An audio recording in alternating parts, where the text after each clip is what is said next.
The David Pakman Show at davidpakman.com.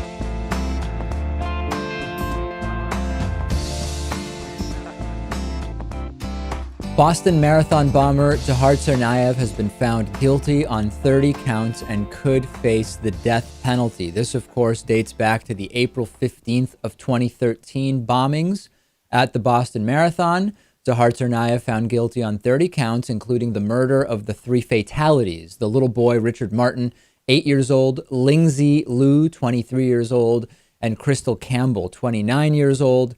And of course, the MIT officer, 26-year-old Sean Collier, even though prosecutors were not able to prove which brother, Dzhokhar Tsarnaev or the now deceased Tamerlan Tsarnaev. And this is phase one of the trial. Phase two will be to determine whether the death penalty will be applied. Will Dzhokhar Tsarnaev be executed? Before we deal with that, this was, as you may have read, something that was referred to as a guilty verdict for Dzhokhar Tsarnaev's role in the bombings. And what that refers to is that his attorney argued that while they don't deny that Dzhokhar Tsarnaev took the actions he is accused of having taken with the bombing, that it was really Tamerlan's idea, Lewis, and that were it not for Tamerlan coming up with the idea, getting Dzhokhar involved, and providing the resources, that none of this would have happened. Should that be a factor, and we'll talk separately specifically about the death penalty, but should that be a factor generally in terms of sentencing? Well, yeah, I don't think so, because ultimately the younger brother has to agree to do these things, and he participated. So no, I don't really think that's a factor here. I mean, unless, in certain situations, if they are under extreme duress or coercion, I don't really think that was the case here. So let's then talk about the death penalty part. You might be saying, death penalty in Massachusetts, which has no death penalty, why? This was a case that was tried federally, and federally there is a death penalty, so it is indeed on the table, and it will be determined by the jury in phase two of the trial, the sentencing phase. As I talked to you a few weeks ago about recent polls in Boston, a majority of Bostonians do not want to see the death penalty put in place here. And I've been getting some emails from people saying, listen, David, generally I'm against the death penalty. But in cases like this, where there is just no doubt about the guilt, there is no doubt about the action, there is a confession here, and there is a mass killing, I am okay with the death penalty. I still say, Lewis, and this was very close to where our studio was at the time in Massachusetts, I am still not okay with the death penalty in this case. I'm still against the death penalty. Of course, I wouldn't mind seeing him die, but you recognize that is more of a vengeful thing than a justice thing. Yes. We should not have the death penalty, and it's an easy way out for him. Life in prison. Make him suffer for the rest of his life. Send him to life. And interestingly, we're going to deal actually tomorrow on the Friday show with a question around that, because we've said many times we actually feel like life in prison may be worse because you have to deal with being in prison for your entire life. And there's a question to be asked around if it's worse to be in prison than it is to be executed, and we believe execution is cruel and unusual punishment, wouldn't by logical extension life in prison be cruel and unusual punishment?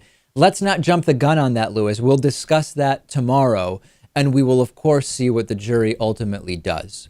Yesterday, I told you about South Carolina police officer Michael Slager, 33 years old, who said that he feared for his life because a 50-year-old man named Walter Scott had taken his stun gun or taser in a scuffle, and that fear for his life made him shoot Walter Scott.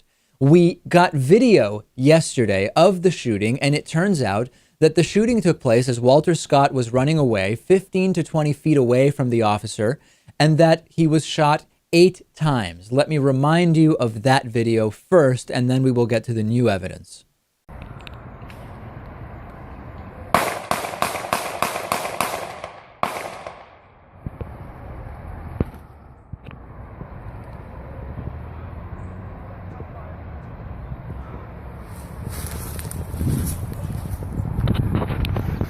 Oh shit.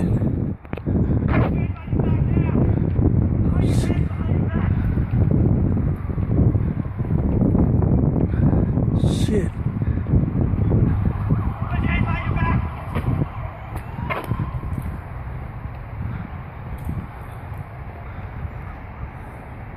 So the police officer who shot Walter Scott had radioed in with his body radio to claim that Scott had, quote, grabbed my taser 6 seconds after firing his final shot. We now have, in spite of the radio evidence, shots fired, subject is down, he grabbed my taser.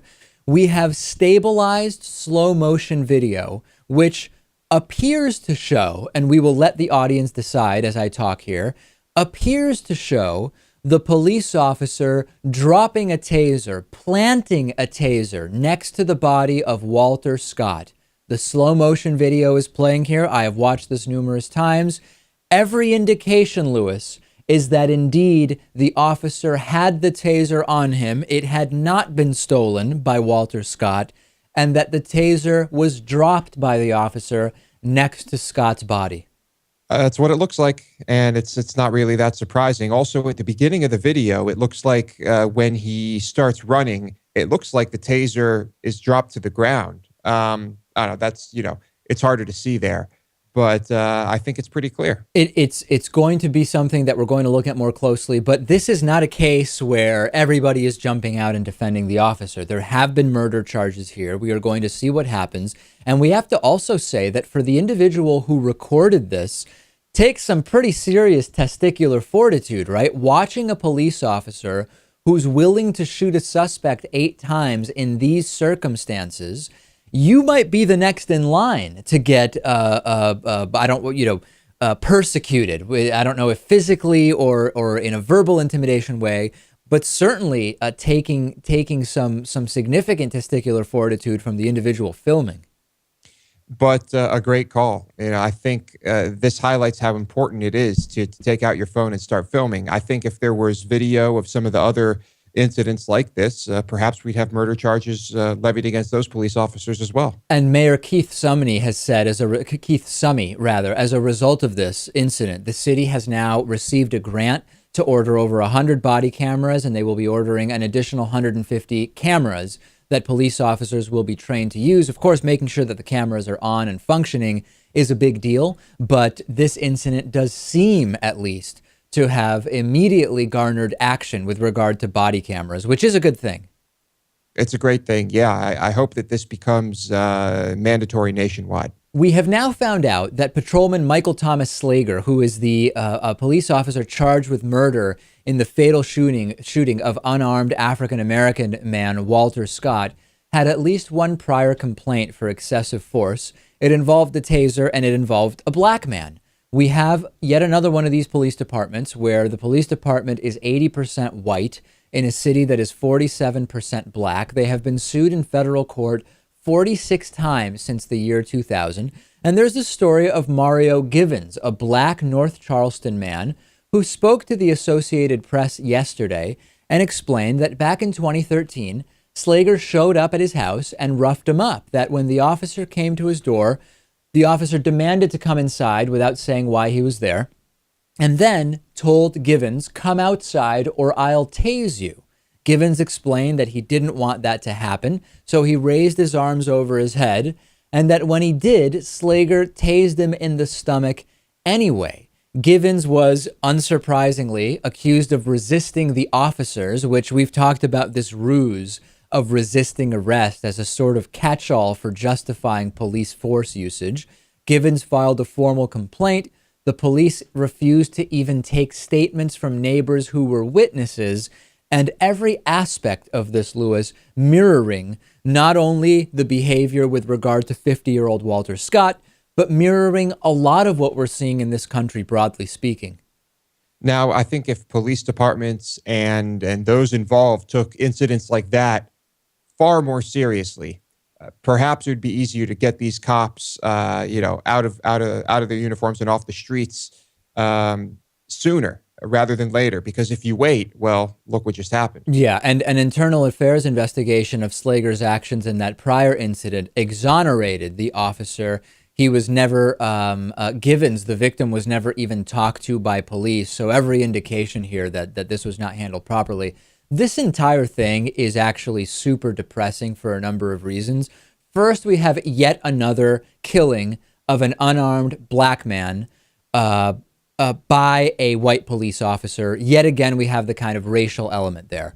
Then you watch corporate media and you see limited, more limited than in other cases because we do have charges here, but you still see the apologist explaining why this happened and why it's not the end of the world and why there were, in spite of there being countless non-lethal ways to handle this situation, including some that we've seen over the last year, the shooting was warranted. And I'm hoping this doesn't happen, but because of what we've seen, I'm preparing myself for when we start seeing media so-called experts either slandering the victim or we see a light sentence for Slager. I'm just overall not convinced yet that we are going to actually see real justice here. No, you're going to see the internet posts, maybe the fake pictures and fake videos, and of course he will be slandered. But I don't know. We have the video, and it's pretty compelling. I think we will see a conviction here.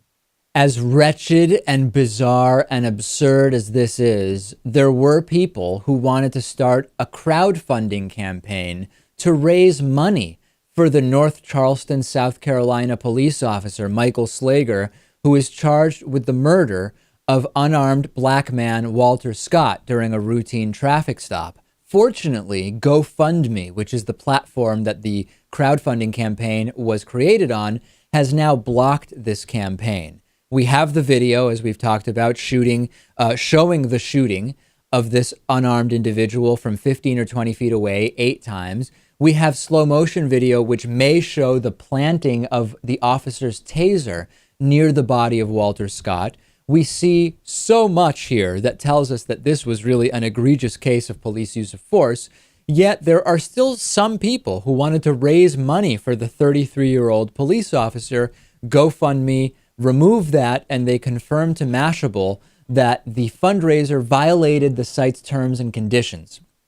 They didn't say which terms and conditions, but it does appear that campaigns defending formal charges of heinous crimes, including violent, hateful, or sexual acts, are not allowed on GoFundMe. There is an Indiegogo campaign, which apparently is being allowed to go forward. As of this morning, that one had raised $374 for the officer here. I would really like to interview one of the people who said, I've analyzed all the information, and what I feel compelled to do is raise money for the officer. I think that there are lots of people out there who watched the video and probably thought to themselves, all right, we got another one. This is great. Unfortunately, that's the world we live in. And those are probably the types of people that are going to support this campaign. Talk to us about this on our Facebook page, facebook.com/David Pakman Show. Give us a like there, close to 35,000 likes. You know we will be talking about this story. The David Pakman Show at davidpakman.com.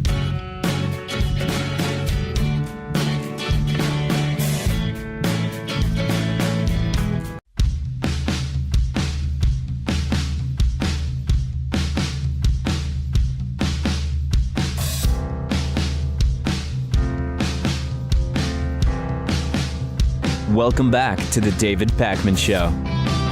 Our program is funded directly by our audience through the membership program, and today's new member of the day is Andrew Ayer. Andrew Ayer, thank you for being a David Pakman Show member. You can join Andrew at davidpakman.com/membership, and through the end of tomorrow, you can use the coupon code APRIL50 to save 50% off of your first membership payment. Very exciting, davidpakman.com/membership.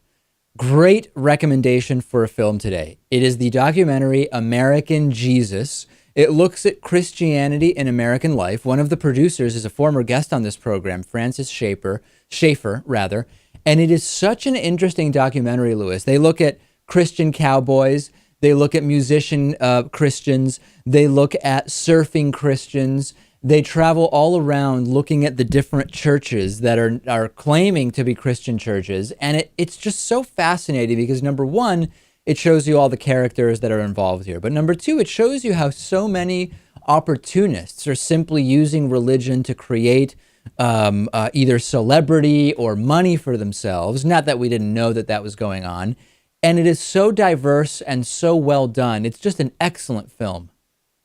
It sounds great. Yeah, I think that there's a really broad spectrum there when it comes to American Christians. Yeah, and this is not, like Bill Maher's Religulous or Religulous, I don't know how it's pronounced, and Jesus Camp featuring our friend Mike Papantonio.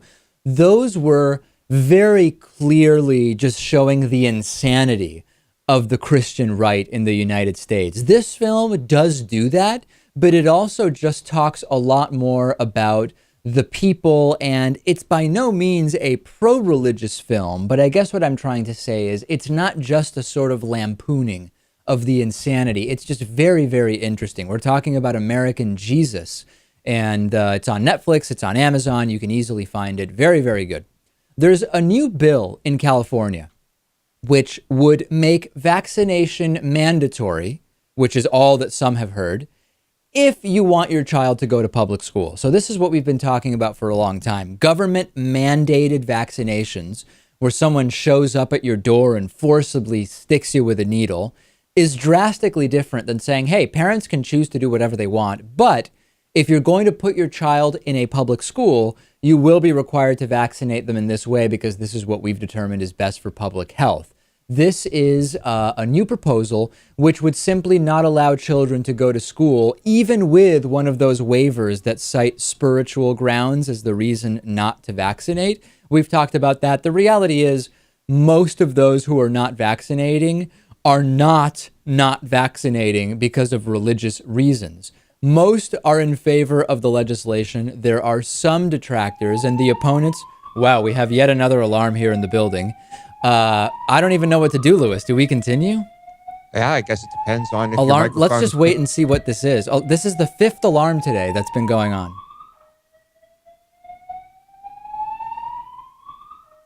I think it's a conspiracy for us not to talk about vaccination. That could be it. Yeah. I think it's Jenny McCarthy down in the basement pulling switches. You can hear that, right? Oh, yeah, I can hear it. Well, I mean, the microphone I hear you on is far more sensitive. So it seems that there's been a pause to this alarm. The last one was false, but maybe this is a real one immediately after. In any case, it's the normal stuff. Parents who say that their kids are going to be damaged by the vaccines, individual anecdotal and questionable stories about the damage caused by vaccines.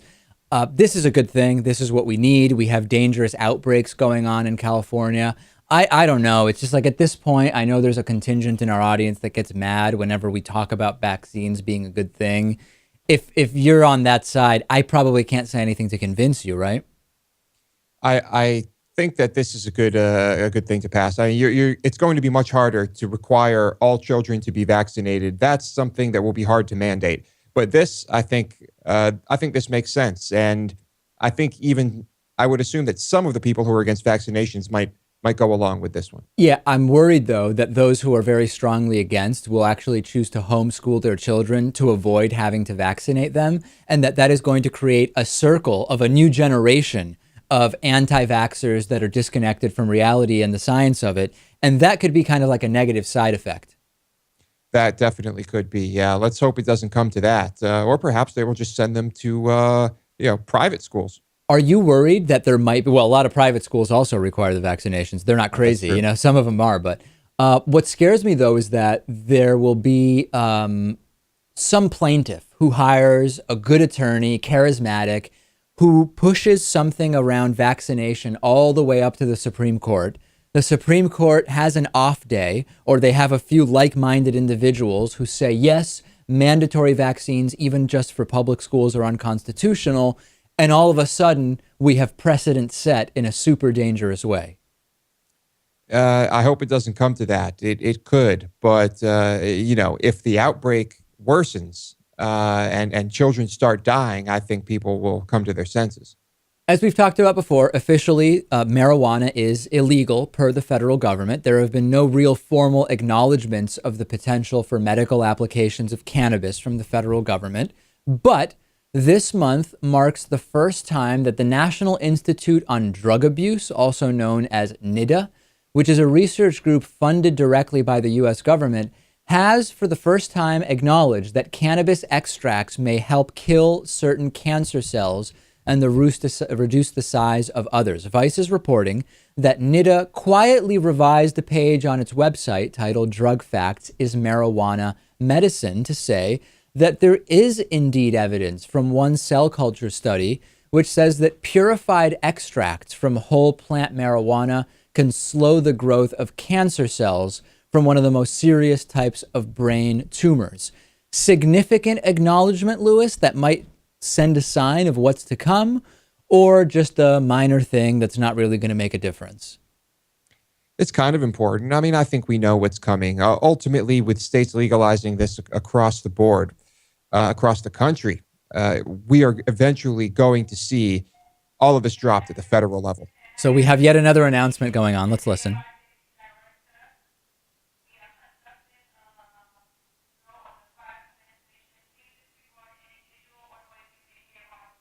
All right.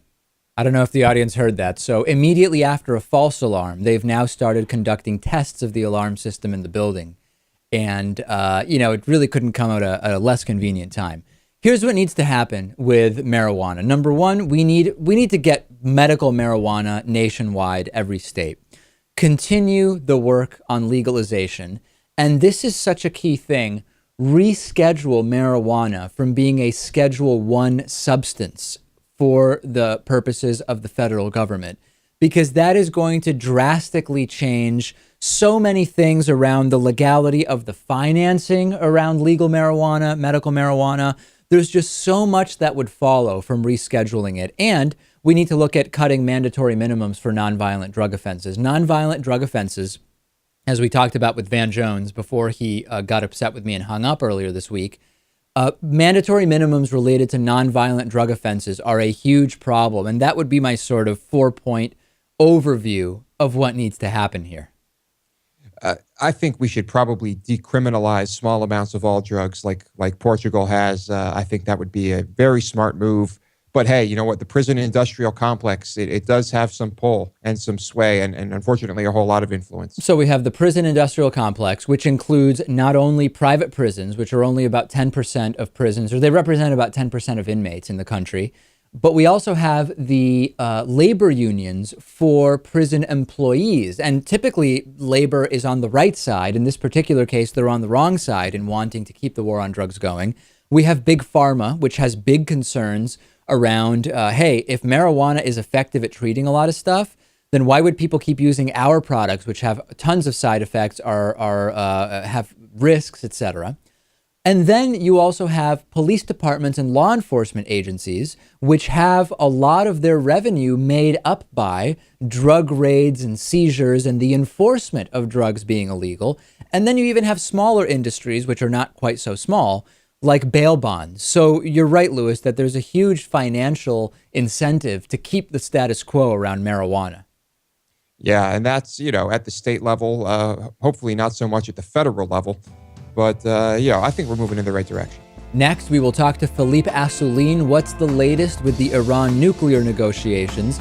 And who even really has a right to determine which countries can have nukes and which countries cannot? We'll talk about that next. The David Pakman Show at davidpakman.com.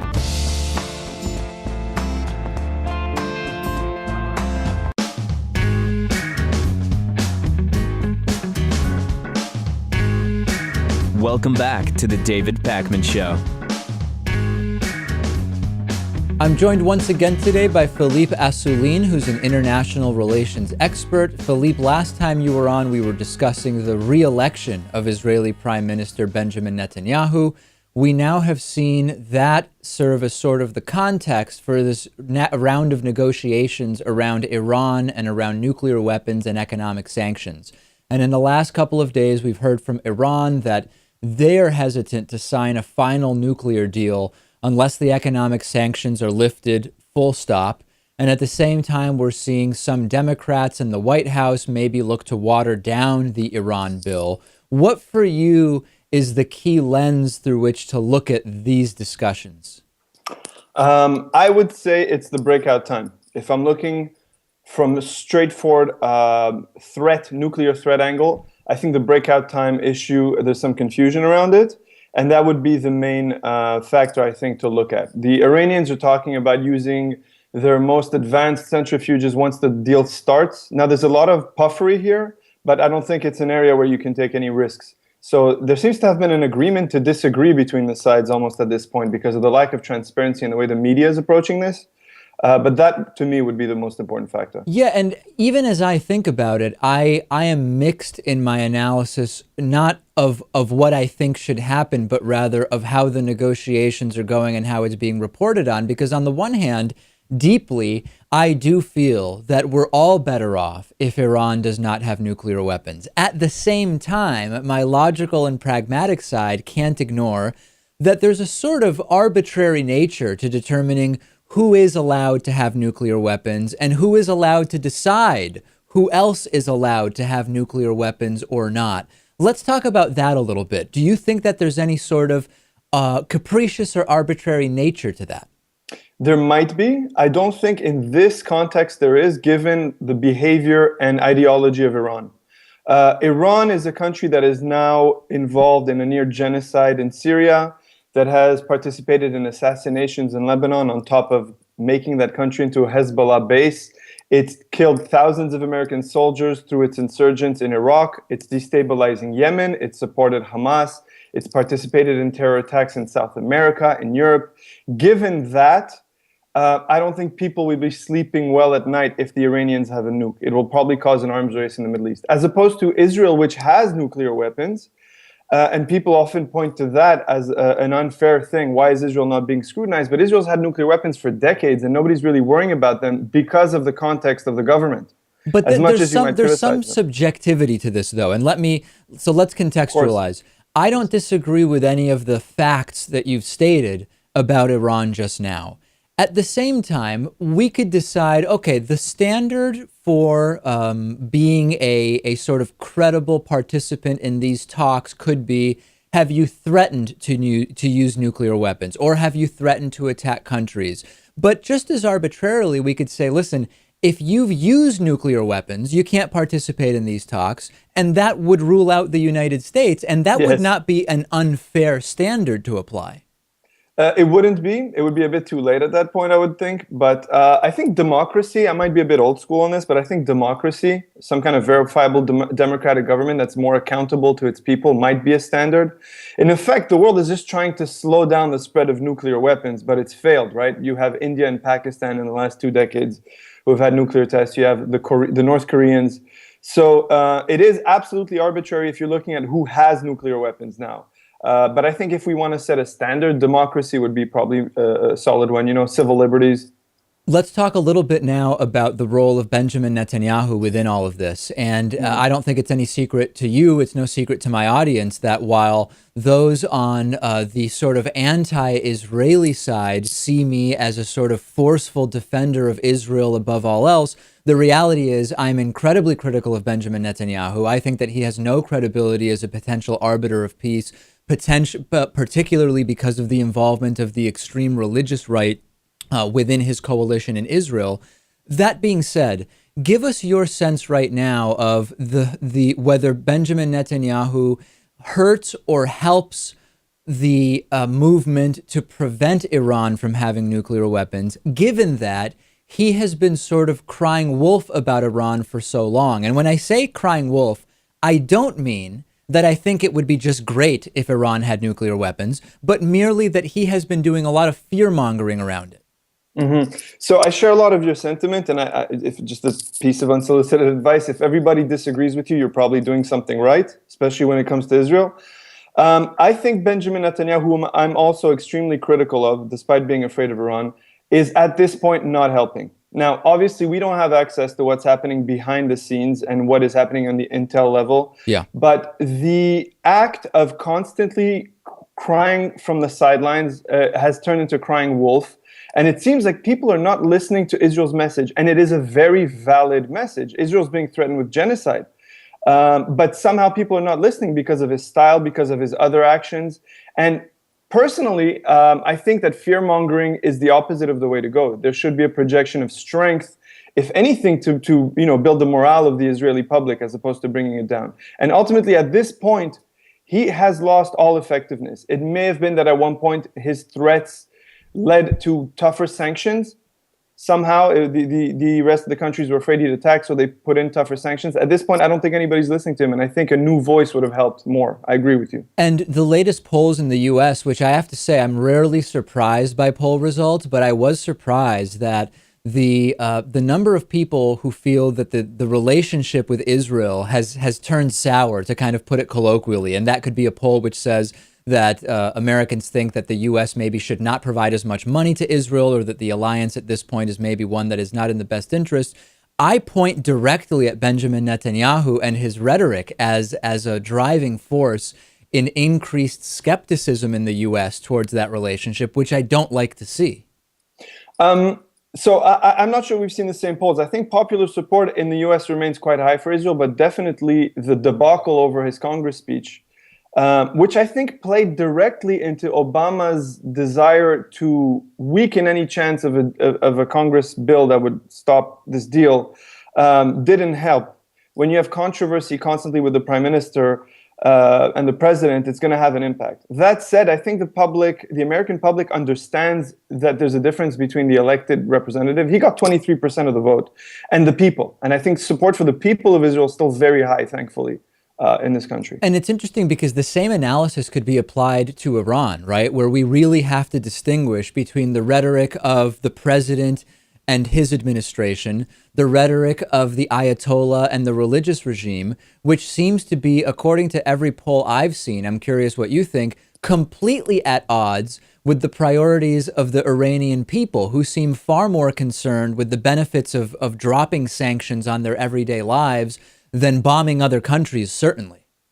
Of course. Now, I think it's important to underline the vast difference qualitatively between the rhetoric of the Israeli prime minister, who says it's too dangerous to have a Palestinian state now, versus the Iranian leadership, which is talking about death to America and eliminating Israel. No question. But my point merely is that if we're only going to analyze what officials say, we'll become disconnected from the sort of sentiment on the ground. And I think you point to a very important factor, which for me is a big concern too. Immediately after the threshold issue, the Iranian population is not an anti-American population. They're actually very friendly in vast numbers to the American program, to the American ideal, and to the American people. And the idea that Iran would become a threshold, a nuclear threshold state, might stand in the way of regime change ultimately, because I don't expect Western countries to be in favor of regime change if that meant some instability regarding nukes in the Middle East.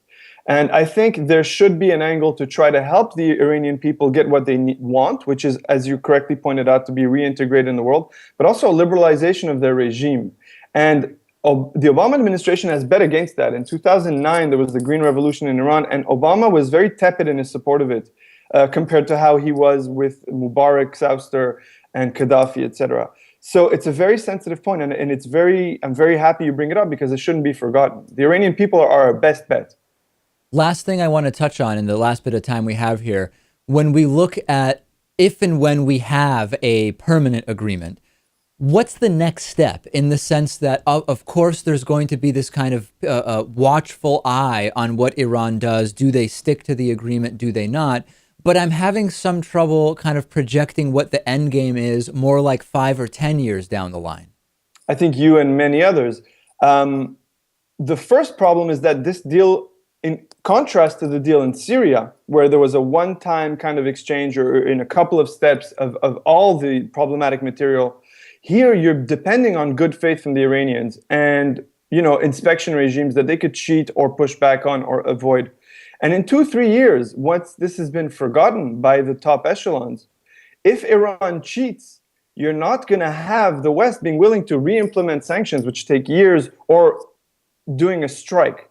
So there's a problem here, and I think the solution would have been to try to do a grand bargain, as they call it, to try to strike a deal with Iran that brings it back into the family of nations, if that's possible, and deal with all the outstanding issues. So you have a stronger set of commitments. For example, no more support for insurgencies in the Middle East, no more belligerent talk with Israel, and in exchange you can have free trade agreements, all kinds of things that give the Iranian people what they want, and they deserve, I think. All right, we're going to continue following the discussions. And of course, if and when we have a finalized agreement, we'll be continuing to discuss it. We've been speaking with Philippe Assouline, international relations expert. Thanks again for being on. Thank you very much for having me. The David Pakman Show at davidpakman.com.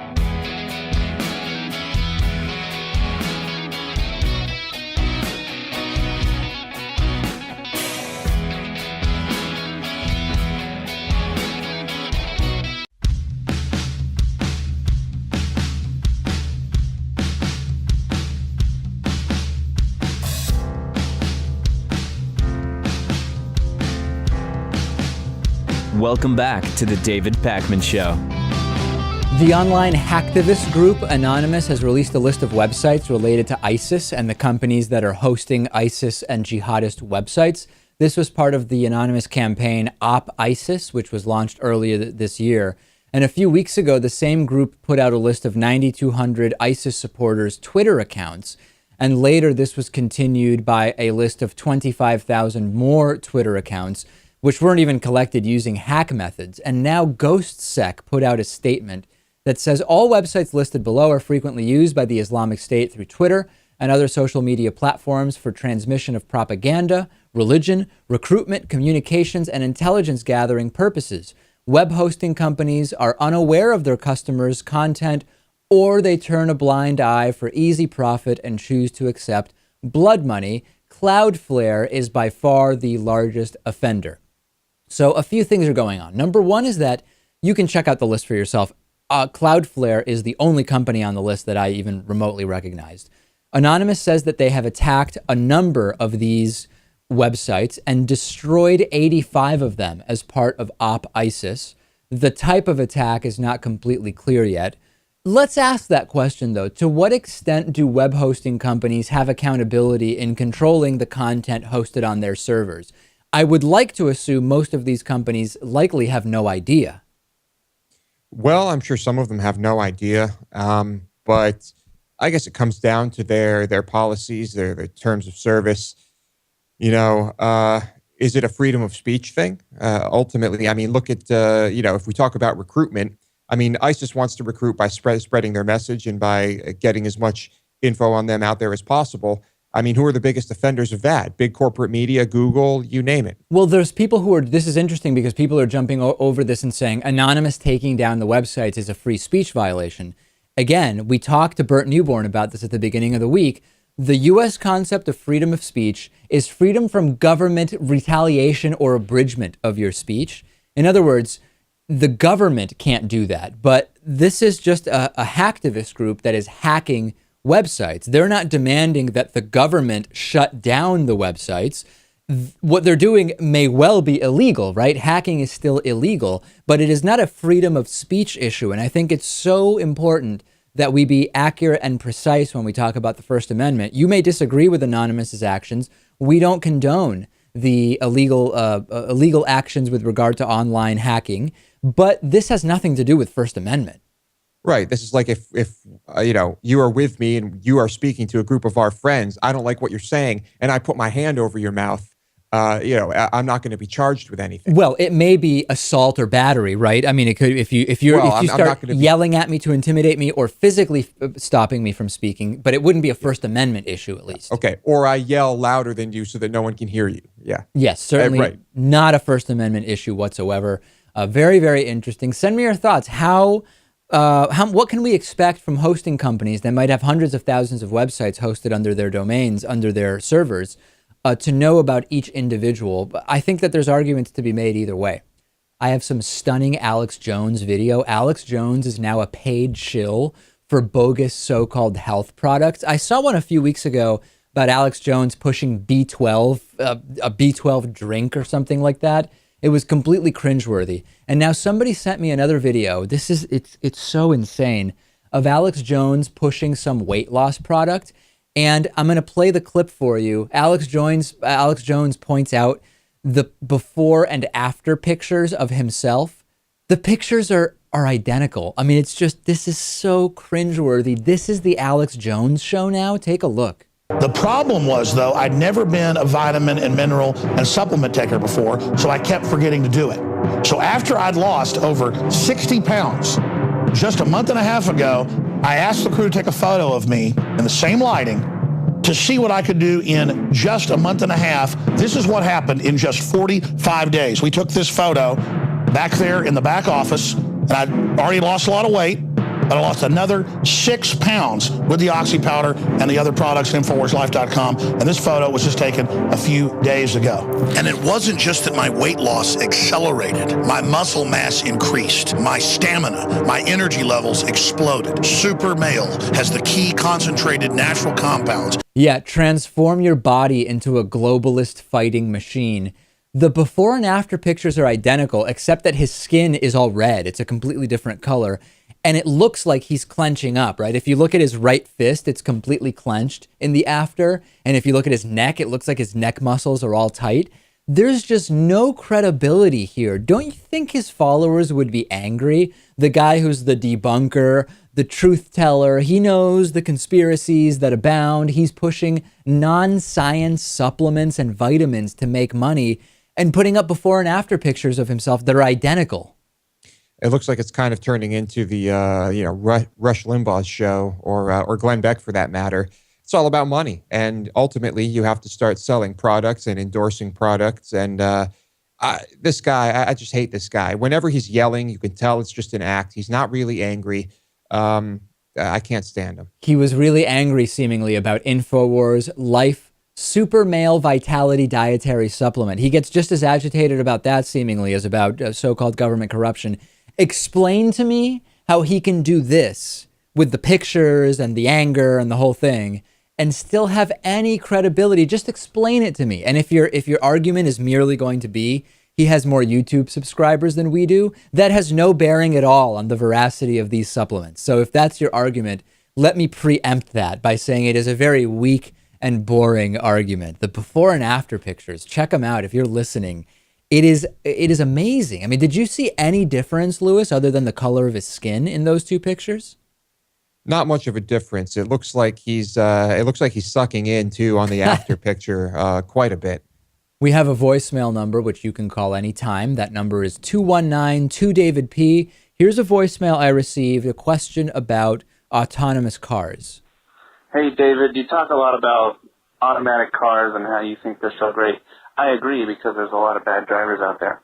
But how would you feel about a regulation that made the car sense what road you're on, the speed limit, and wouldn't allow you to travel faster than the speed limit? So, for example, like on a 40-mile-an-hour street, even if you floored it, your car wouldn't go faster than 40 miles an hour. Right. We've heard this before, which is, hey, what if you need to be speeding, or, I want to be able to decide the speed of my vehicle?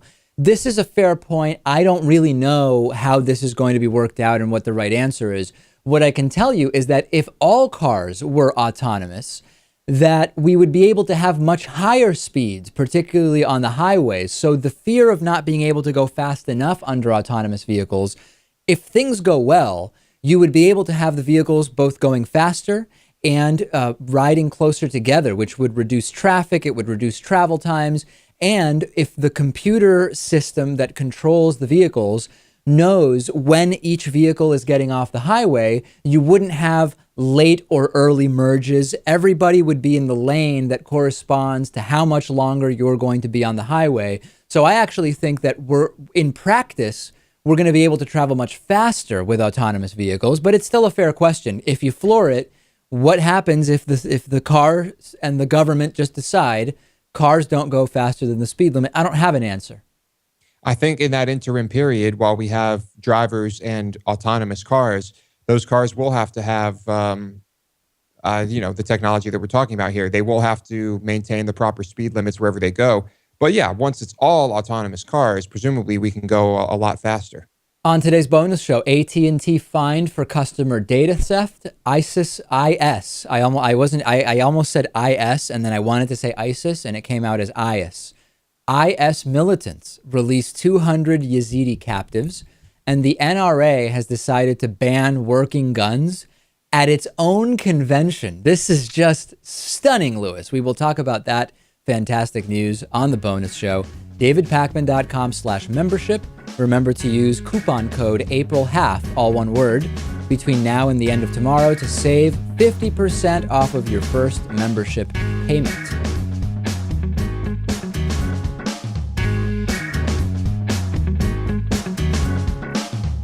The David Pakman Show at davidpakman.com.